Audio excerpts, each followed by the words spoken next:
नमस्कार मित्रांनो, तुमचे राहुल शेळके व्लॉग्स या यूट्यूब चॅनेलमध्ये स्वागत आहे। तर मित्रांनो, आम्ही निघालो आहोत शहापूरवरून केदारनाथ आणि बद्रीनाथ हे दोन धाम दर्शनासाठी। या व्हिडिओमध्ये तुम्हाला दोन धामांच्या माहितीसह मनोरंजन सुद्धा मिळणार आहे, त्यासाठी व्हिडिओ शेवटपर्यंत बघा। आमची दुपारी 12:10 फ्लाइट होती, पण काही कारणास्तव फ्लाइट लेट झाल्यामुळे आम्ही 1 तास उशिरा पोहोचलो।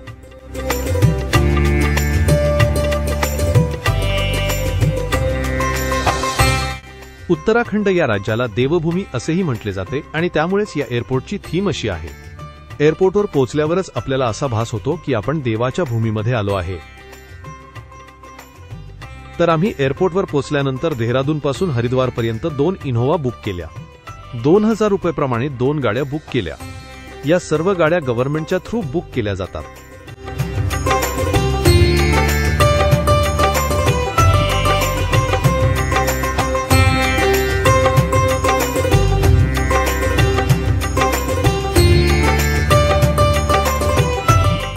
तर मित्रांनो, 40 किलोमीटरचा प्रवास करून आम्ही पोहोचलो हरिद्वार येथे।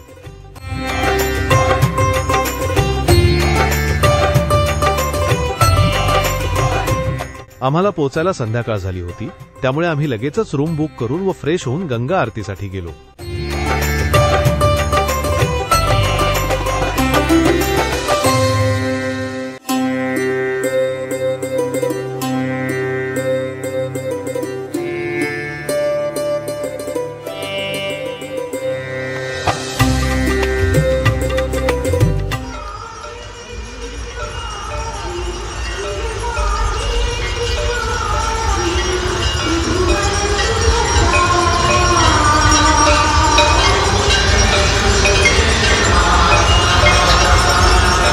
गंगा मातेची आरती पाहून मन खूप प्रसन्न झाले। आरती झाल्यानंतर आम्ही खरेदी करण्यासाठी हरिद्वार मोती मार्केट येथे गेलो। हे मोती मार्केट येथे खरेदी करण्यासाठी प्रसिद्ध आहे।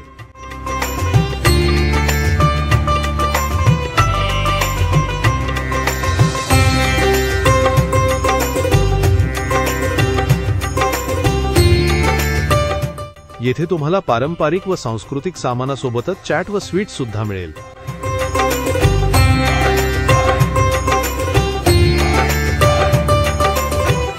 त्यानंतर आम्ही गंगा मातेच्या किनारी हिमालयीन थाळीचा आस्वाद घेतला व आजच्या दिवसाची समाप्ती केली।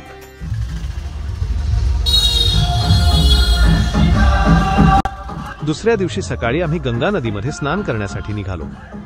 स्नान करण्यासाठी जात असताना कावड यात्रा सुरू असल्यामुळे वातावरण एकदम संगीतमय झाले होते।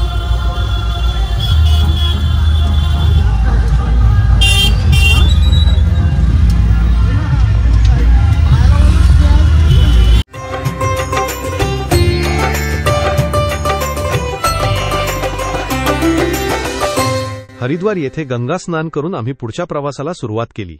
केदारनाथ व बद्रीनाथ येथे जाण्यासाठी आम्ही 6000 रुपये दिवसाप्रमाणे टेम्पो ट्रॅव्हलर बुक केली।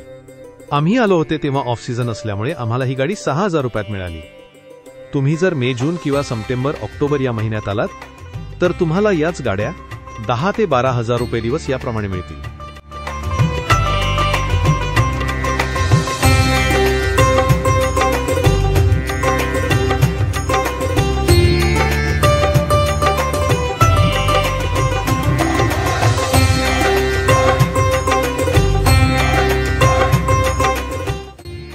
सकाळी नाश्ता वगैरे करून दुपारी आम्ही पोहोचलो भारतातील एक पवित्र मानल्या जाणाऱ्या स्थानांपैकी असलेल्या देवप्रयाग संगम येथे।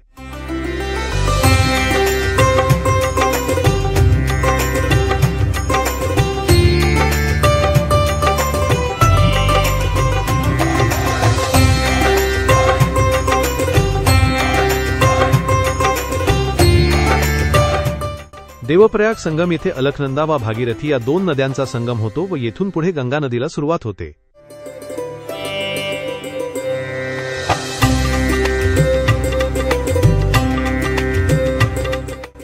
येथे आम्ही सर्वांनी स्नान करून गंगा मातेचे दर्शन घेतले।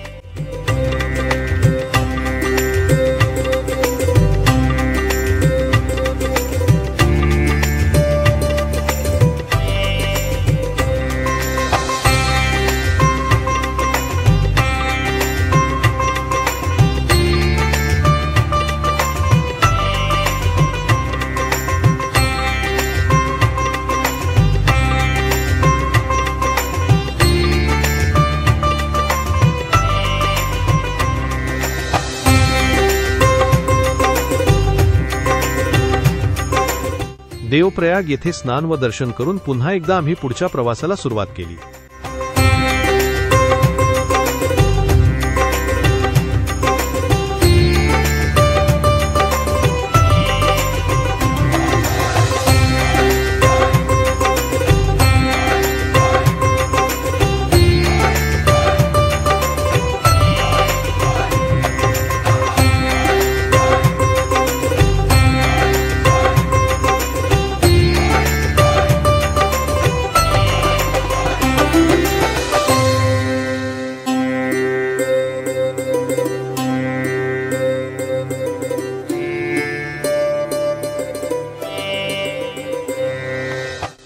जवळपास 8 तासांचा प्रवास करून आम्ही पोहोचलो सोनप्रयाग येथे. केदारनाथला जाण्यासाठी प्रायव्हेट गाड्यांना सोनप्रयाग येथे शेवटची पार्किंग आहे. येथून पुढे तुम्हाला 50 रुपये शीटप्रमाणे असणाऱ्या सुमो, मॅक्स बॉलेरो या गाड्यांनी प्रवास करावा लागतो.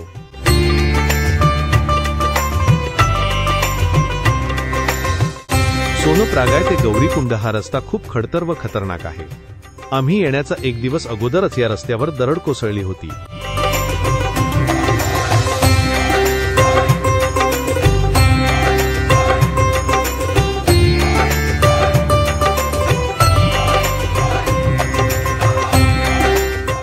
आम्ही गौरीकुंड येथे राहण्यासाठी GMVN येथे बुकिंग केली होती. येथून केदारनाथ ट्रेकिंगसाठी फक्त 500 मीटरचे अंतर आहे.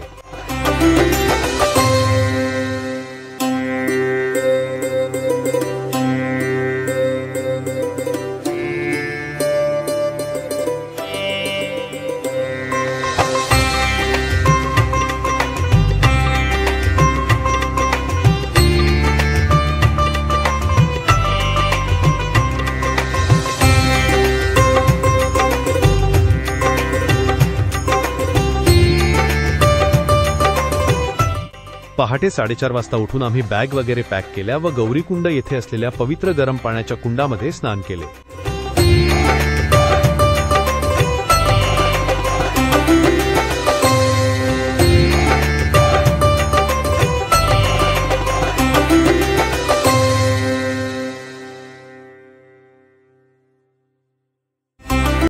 गरम पाण्याच्या कुंडामध्ये स्नान वगैरे करून सकाळी 6 वाजता आम्ही ट्रेकिंगला सुरुवात केली.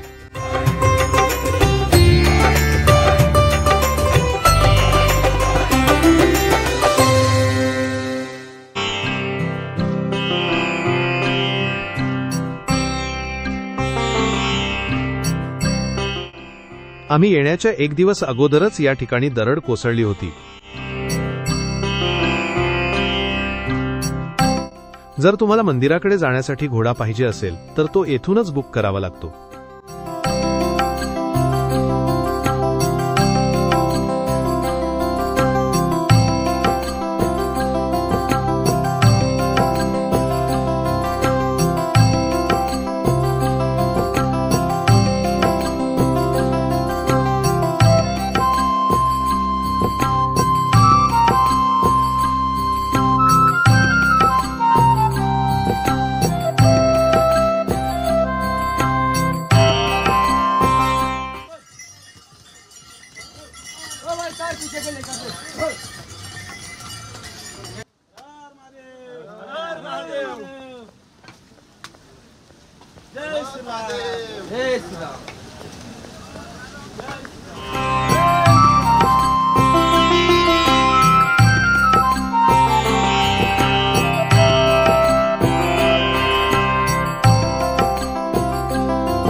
ट्रेकिंगच्या दरम्यान तुम्हाला रस्त्यात अनेक अशा शॉर्टकट्स दिसतील. त्या कठीण तर असतात, पण वेळ वाचतो.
जवळपास 2 तास ट्रेक करून आम्ही रामबाडा ब्रिज क्रॉस केला. रामबाडा ब्रिज क्रॉस केल्यानंतरच खऱ्या ट्रेकिंगला सुरुवात होते.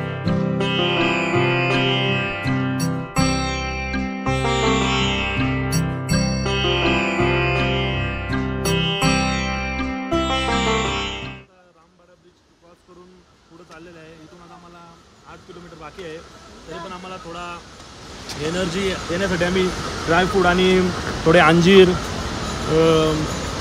खजूर असे आम्ही घेतलेले. आता मस्त एकदम मोसम खूप छान वाटतंय, छान झालेलं आहे. आणि बघा तर ढग पण उतरलेलं आहे तिथे.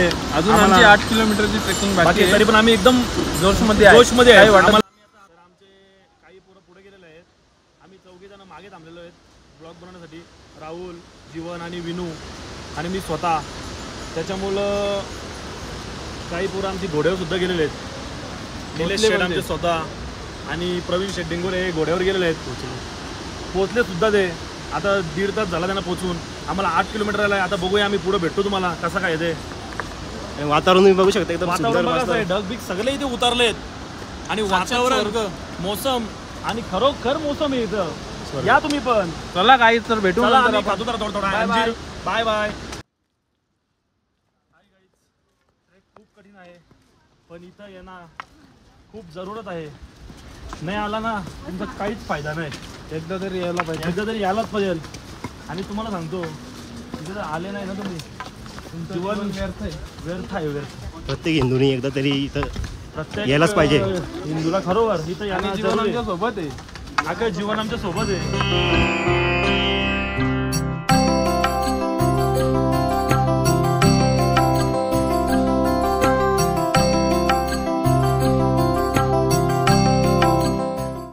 नमस्कार मित्रांनो, आम्ही आता रामबाडा ब्रिज क्रॉस करून 3-3.5 किलोमीटर काहीतरी आलेले आहे. आणि आता आम्हाला जरा भूक लागली आहे, त्यामुळे आम्ही आता मगाशी ड्रायफ्रूट खाल्ले होते. आता ड्रायफ्रूट जरा खाऊन जरा कांटाळा आलेला आहे आम्हाला. आता आम्ही मॅगी आणि 2 पराठा मागवलेले आहेत. जरा बघतो खाऊन कसं काय लागते मॅगी आणि पराठा. आणि तसंच मग आम्ही पुढे चालण्यासाठी ट्रेक चालू करणार आहेत आम्ही. मंदिर तरी पण आता 4 ते 5 किलोमीटर आहे. जास्त असेल, 6 किलोमीटर असेल आपल्याला. नाश्ता करून आम्ही परत चालू करू 6 किलोमीटर. आणि आम्हाला आता बघूया. मोसम एक नंबर आहे, मोसम जाम बरं झाला. आता आम्ही गरम गरम मस्तपैकी मॅगी आणि पराठा खाऊ. हो काय आपलं मॅगी. भेटूया वर गेल्यावर. आता तर हे बघा आमचा नाश्ता इथे रेडी झालेला आहे. आता आम्ही नाश्ता करतो. जरा मॅगी आणि पराठे बघा कसे मस्त एकदम भारी बनवलेले आहेत. गरम गरम.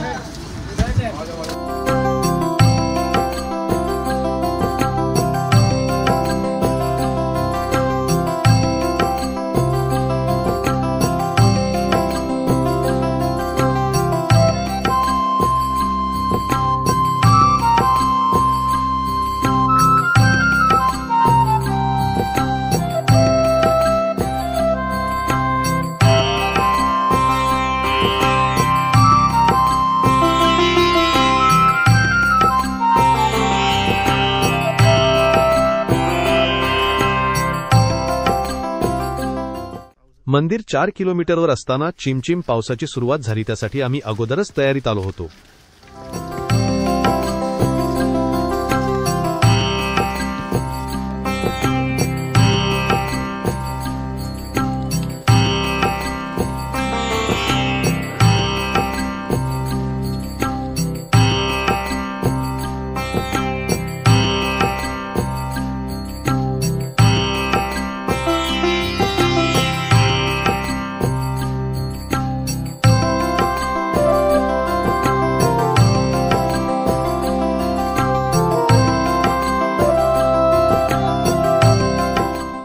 आम्ही सकाळी 6 वाजता ट्रेकिंगला सुरुवात केली होती व संध्याकाळी 4:30 वाजता मंदिर परिसरात पोहोचलो.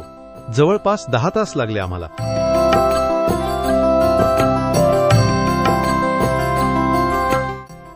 जेव्हा आपण एवढा वेळ ट्रेक करून समोर मंदिर बघतो तेव्हा आपली सर्व थकान निघून जाते. साक्षात स्वर्ग समोर आहे असे वाटते. आम्ही मंदिर परिसरात पोहोचल्या लगेच दर्शनाला गेलो. गर्दी काहीच नव्हती म्हणून दर्शनाला 2 मिनिटे सुद्धा लागले नाही.